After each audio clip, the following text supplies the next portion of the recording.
Good morning, students. Today I am going to start episode number 3 of chapter number 5, Lines and Angles. And the topic is pairs of angles. So we will discuss today about the pairs of angles. So pairs of angles means angles का pair में angles को discuss करेंगे हम. And the pairs of angles can be divided into 6 categories. कौन कौन सी categories है? First is complementary angles. So first is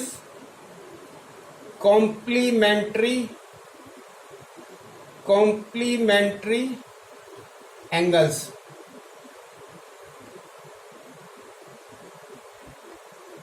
and the second one is supplementary angles. Second is supplementary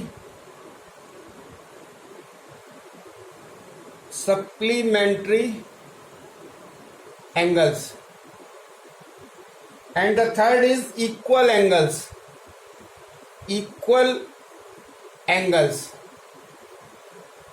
and the fourth one is adjacent angles,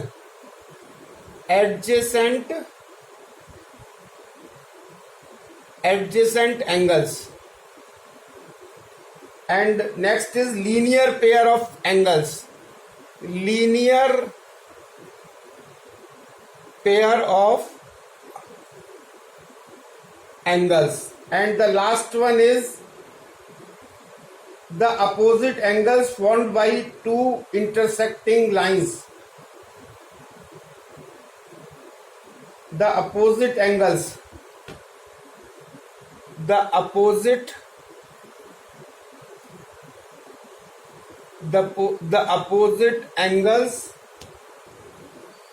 formed by two intersecting lines. Opposite angles formed by two intersecting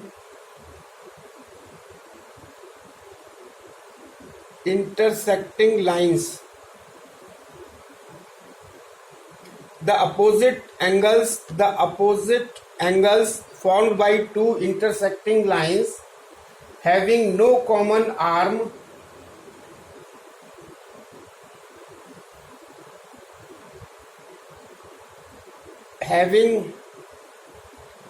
or we can say that vertically. Next is vertically opposite angles. Sixth one is vertically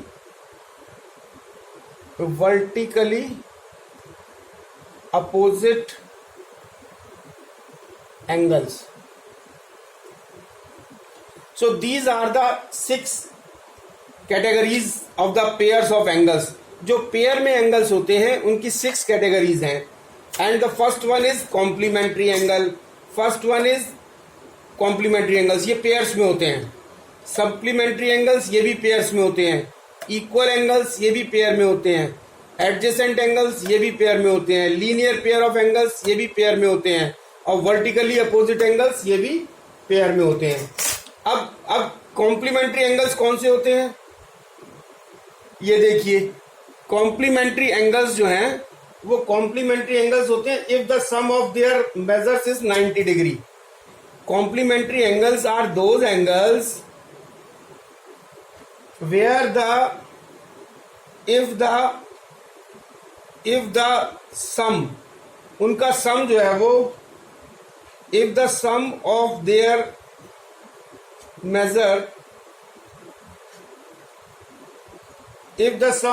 measures is 90 degree.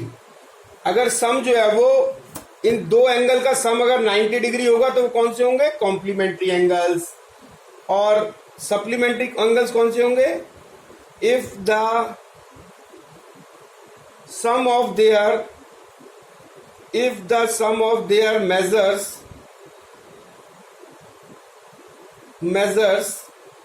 Is 180 degree.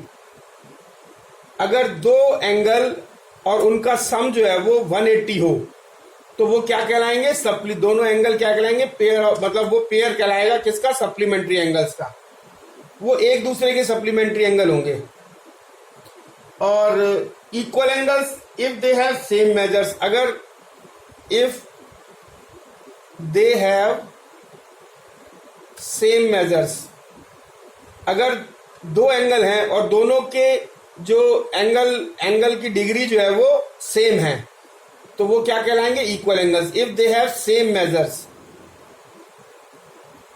They will be known as equal angles.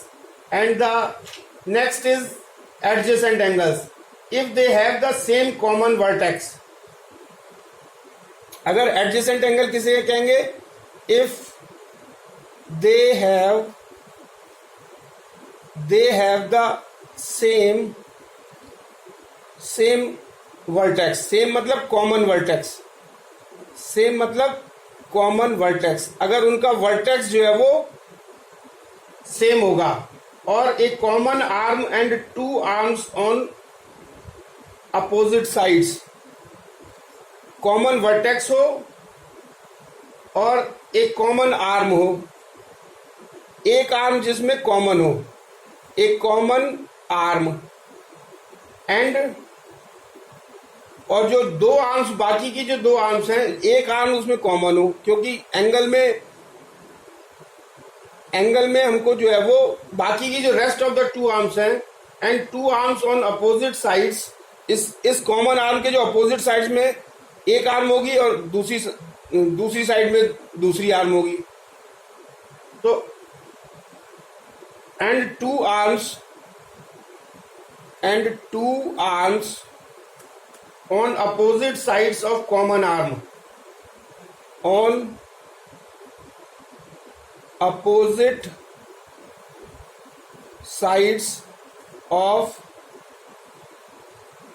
common arm, तो वो जो है वो adjacent angle कौन से होगा? जिसमें वो जो दो एंगल हैं उनका वर्टेक्स जो है वो एक कॉमन होगा और एक आर्म उसमें कॉमन होगी, और उस कॉमन आर्म के दोनों साइडों में जो आर्म होगी वो दो आर्म होंगी, तो वो एडजेसेंट एंगल्स कहलाएगा। और लीनियर पेयर ऑफ एंगल्स किसे करेंगे? A linear pair of angles is, linear pair of angles कौन सी होगी? Linear pair of angles first है वो होगा जो ए पेयर ऑफ एडजेसेंट एंगल्स जिसमें हो। A linear pair of angles have पहला क्या होगा? जिसमें एडजेसेंट एंगल्स होंगे, ए pair of adjacent angles, A pair of adjacent angles, जिसमें पेयर ऑफ एडजेसेंट एंगल्स होंगे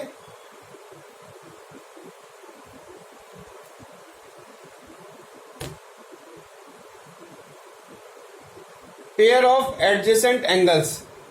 और दूसरा क्या होगा? दो चीज होंगी इसमें, दो कंडीशन है।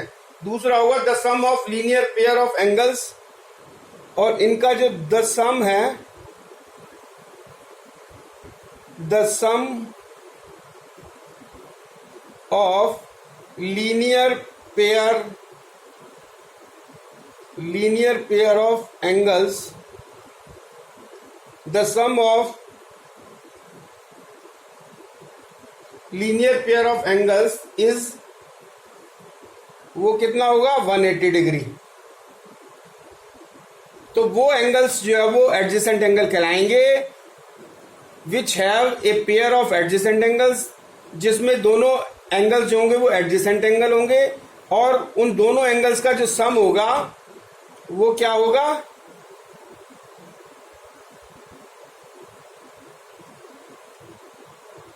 वो 180 डिग्री होगा। 180 डिग्री। और हमारा जो अपोजिट, वर्टिकली अपोजिट एंगल्स वो कौन से होंगे? वर्टिकली अपोजिट एंगल्स जो होंगे वो होंगे हमारे vertically opposite angles, the opposite angles formed by two intersecting lines. तो ये क्या होगा? vertically opposite angles, the opposite angles the opposite angles formed by two intersecting lines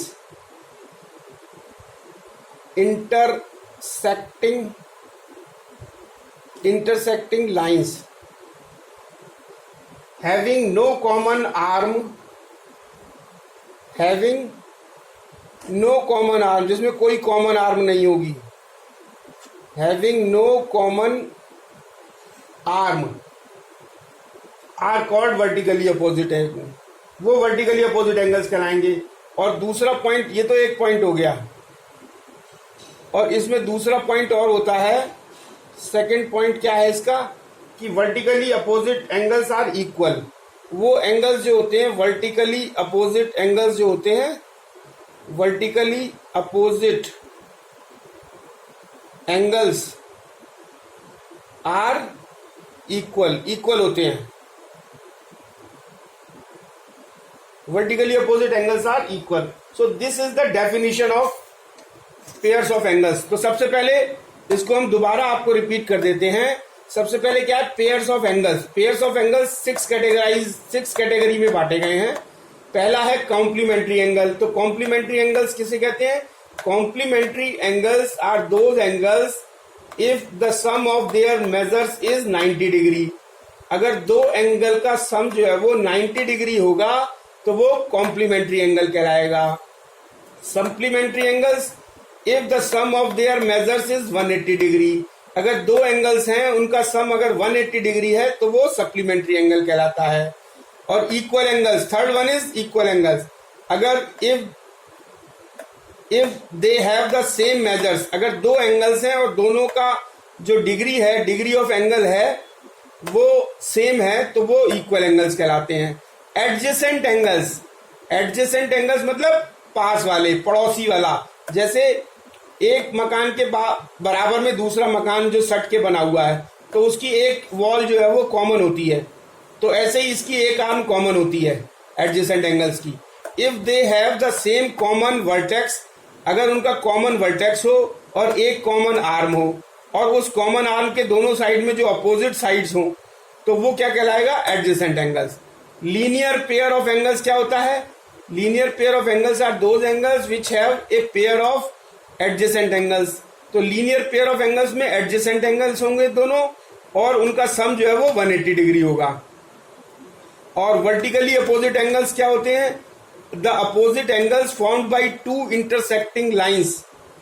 अगर दो लाइंस हैं और वो आपस में एक दूसरे को काट रही हैं तो वो जो है, और जिसके अंदर कोई कॉमन आर्म नहीं है, तो वो जो है वो वर्टिकली अपोजिट एंगल्स कहलाते हैं। उसका दूसरा पॉइंट है कि वर्टिकली अपोजिट एंगल्स जो है वो हमेशा बराबर होते हैं। Vertically opposite angles are equal. अब इसको जो है वो हम समझेंगे कैसे, एक एक का जो है वो हम एग्जाम्पल देखेंगे कैसे होता है। देखिए, जो हमारे कॉम्प्लीमेंट्री एंगल्स हैं, तो कॉम्प्लीमेंट्री एंगल्स मतलब दो एंगल्स होने चाहिए और वो दोनों एंगल्स जो है वो उनका सम जो है वो 90 डिग्री होना चाहिए। तो मान लिया जाए एक जो है वो हमारा एंगल ये है और दूसरा एंगल जो है वो हमारा ये है। सपोज एक एंगल का जो मेजर है ये 60 डिग्री है और दूसरे का मेजर जो है वो 30 डिग्री है। और एंगल्स को ऐसे आर्म बनाएंगे, ये हो गया, ये हो गया, और ये मान लिया जाए ए पॉइंट, ये बी पॉइंट और ये सी पॉइंट है, और ये मेरा एक्स पॉइंट है और ये वाई है और ये जेड है। तो क्या होगा कि ये दोनों का सम कितना हो गया? 60 + 30 = 90 डिग्री। तो ये दोनों एंगल्स जो क्या कहलाएंगे? एक दूसरे के कॉम्प्लीमेंट्री एंगल्स कहलाएंगे। और इसको क्या लिख सकते हैं? Angle BAC, angle BAC and angle YXZ, angle BAC and angle YXZ। are complementary of each other, are complementary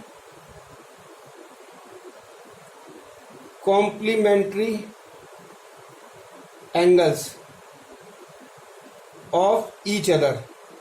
ये एक दूसरे के कॉम्प्लीमेंट्री होंगे जब दो एंगल हो, दोनों की सम जो है वो 90 हो. ये 60 है, ये 30, तो 90 हो गया.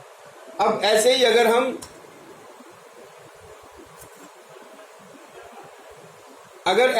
इसको डिवाइड कर लें कि अगर ये सप्लीमेंट्री एंगल्स कैसे कहेंगे. मान लिया जाए दो एंगल्स हैं हमारे पास, तो सप्लीमेंट्री एंगल्स जो होगा, मान लिया जाए ये हमारा एक एंगल है,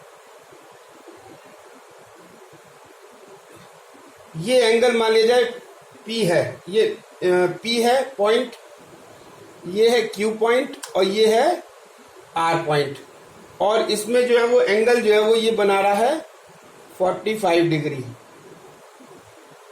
ये 45 डिग्री है. एक एंगल तो ये है, और मान लिया दूसरा एंगल हमारे पास है, वो हमारे पास जो है वो ये एक एंगल ये बना रहा है. ये हो गया S और ये हो गया T और ये हो गया U, और ये एंगल हमारा 135 है. तो दोनों का सम, एक 45 है एक 135, दोनों का सम कितना हो गया 135 प्लस 45 इज इक्वल टू 180. तो ये जो है वो क्या कहलाएंगे, एक दूसरे के सप्लीमेंट्री एंगल्स कहलाएंगे. और क्या लिख सकते हैं, angle Q P R and angle T S U are supplementary angles of each other. Supplementary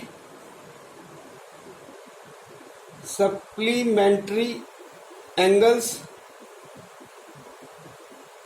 of each other.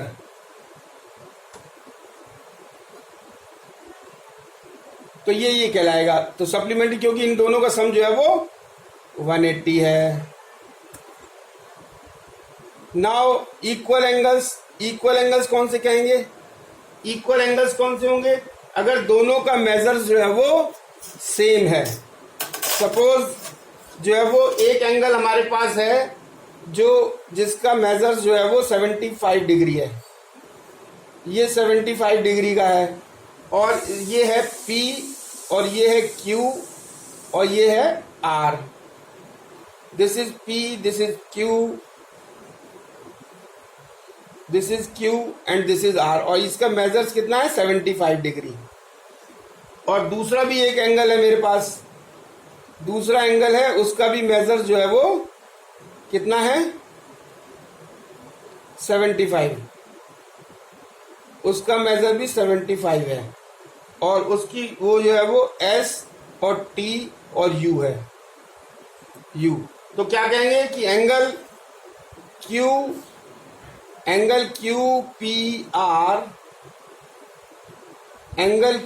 P R is equal, and angle S T U are equal angles, क्योंकि उनके जो है ना measures जो है वो degree of angle जो है वो सेम है 75. तो ये हो गया equal angles. So now fourth one is adjacent angles. तो एडजेसेंट एंगल्स कैसे होंगे कि if they have the same common vertex. तो मान लीजिए ये एंगल बना हुआ है, एक है QPR और एक है RPS. ये दो एंगल्स हैं, this is one angle, this is second angle. तो इनका कॉमन वर्टेक्स है P और कॉमन आर्म है PR जो है वो कॉमन आर्म है, और इसके इस साइड में एक आर्म है और इसके इस साइड में एक आर्म है. तो ये क्या कहलाएगा, एडजेसेंट एंगल्स, जिसमें एक कॉमन आर्म हो और एक कॉमन वर्टेक्स हो. तो ये जो है वो एडजेसेंट एंगल्स. तो angle QPR and angle RPS, QPR and RPS are adjacent angles. Now the fifth one is linear pair of angles. तो इसमें क्या होता है, they have a pair of adjacent angles. The sum of the linear pair of angles is 180 degree. तो मान लीजिए ये एक स्ट्रेट लाइन है, इस पे एक एंगल ये एक रे इसमें जा रही है, तो ये दो एंगल बना रही है, एक ये एंगल 1 और एक एंगल 2। तो angle 1 and angle 2 are linear pair of angles, और एंगल 1 और एंगल 2 क्योंकि स्ट्रेट लाइन के ऊपर है तो इसलिए दोनों का सम जो है वो 180 डिग्री होता है, क्योंकि angle of straight line is 180 degree. और अपोजिट, वर्टिकली अपोजिट एंगल्स, मान लिया दो लाइंस हैं जो एक दूसरे को इंटरसेक्ट कर रही हैं, और तो ये 4 एंगल्स बनाती हैं, 1 2 3 और 4। तो इनके वर्टिकली अपोजिट कौन से होंगे? 1 और 3 ये वर्टिकली अपोजिट है, 2 और 4 आपस में वर्टिकली अपोजिट है। तो एंगल 1 इज इक्वल टू होगा एंगल 3, ये वर्टिकली अपोजिट एंगल्स हैं, ये इक्वल होते हैं। और 2 और 4 ये वर्टिकली अपोजिट हैं, ये दोनों इक्वल होंगे, तो angle 2 is equal to angle 4। So now this is the end of the topic, pair of angles. This is very important topic, and in the next video lecture I will explain the exercise that is 5.2, which will be, these terms will be useful in solving that exercise. Okay, thank you very much.